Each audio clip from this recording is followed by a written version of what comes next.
ಕಳೆದ ವಿಧಾನಸಭಾ ಚುನಾವಣೆಯಲ್ಲಿ ಭಾರತೀಯ ಜನತಾ ಪಾರ್ಟಿ ಮತ್ತು JDS ಮತ್ತು ಕಾಂಗ್ರೆಸ್ ತ್ರಿಕೋನ ಸ್ಪರ್ಧೆ ಇತ್ತು.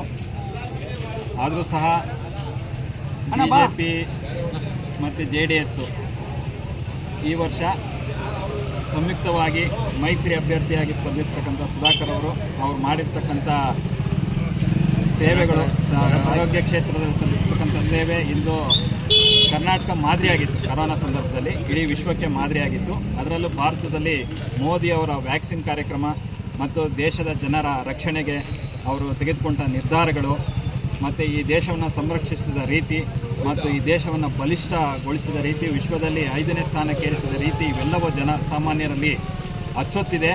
ಆ ಒಂದು ಕಾರ್ಯಕ್ರಮಗಳನ್ನ ಯಾರು ಹೇಳಬೇಕಾಗಿಲ್ಲ. ಇವತ್ತು ಸಣ್ಣ 3 ವರ್ಷದ ಮಕ್ಕಳಿಂದ 300 ವರ್ಷದ ಇತಿಹಾಸವನ್ನು ಬದಲಾಯಿಸುವಂಥ ಒಂದು ಚಾಕಚಕ್ಯತೆಯನ್ನು, ಒಂದು ಪೀಳಿಗೆಯನ್ನು ತಯಾರು ಮಾಡೋ ಒಂದು ಸಾಮರ್ಥ್ಯ ಇವತ್ತು ಮೋದಿಯವರು ಕೊಟ್ಟಿದ್ದಾರೆ ಭಗವಂತ. ಆ ಒಂದು ಶಕ್ತಿ ಸಾಮರ್ಥ್ಯದಿಂದ ಇವತ್ತು ವಿಶ್ವದಾದ್ಯಂತ ಭಾರತದ ಪ್ರಜಾಪ್ರಭುತ್ವ ಹಬ್ಬದಲ್ಲಿ ಭಾರತೀಯ ಜನತಾ ಪಾರ್ಟಿಯ ಮೋದಿಯವರ ನೇತೃತ್ವದಲ್ಲಿ ಪ್ರಧಾನಿಯಾಗಿ ಮುಂದಿನ 2047ರ ಸುವರ್ಣ ಸ್ವಾತಂತ್ರ್ಯೋತ್ಸವದ ಸಂದರ್ಭದವರೆಗೂ ಸಹ ಅಲ್ಲಿಂದ 1000 ವರ್ಷಗಳ ಒಂದು ಬುನಾದಿಯನ್ನು ಹಾಕಿದ ಮಹಾತ್ಮ ಮೋದಿಯವರಿಗೆ ಇವತ್ತು ಇಡೀ ಭಾರತ, ಇಡೀ ವಿಶ್ವ ಜೈ ಎಂದು ಜೈಕಾರವನ್ನು ಇಡ್ತದೆ. ಈ ಒಂದು ಸಂದರ್ಭದಲ್ಲಿ ಇಡೀ ಭಾರತದ ಜನತೆ ಮೋದಿಯವರ ಕೈ ಬಲ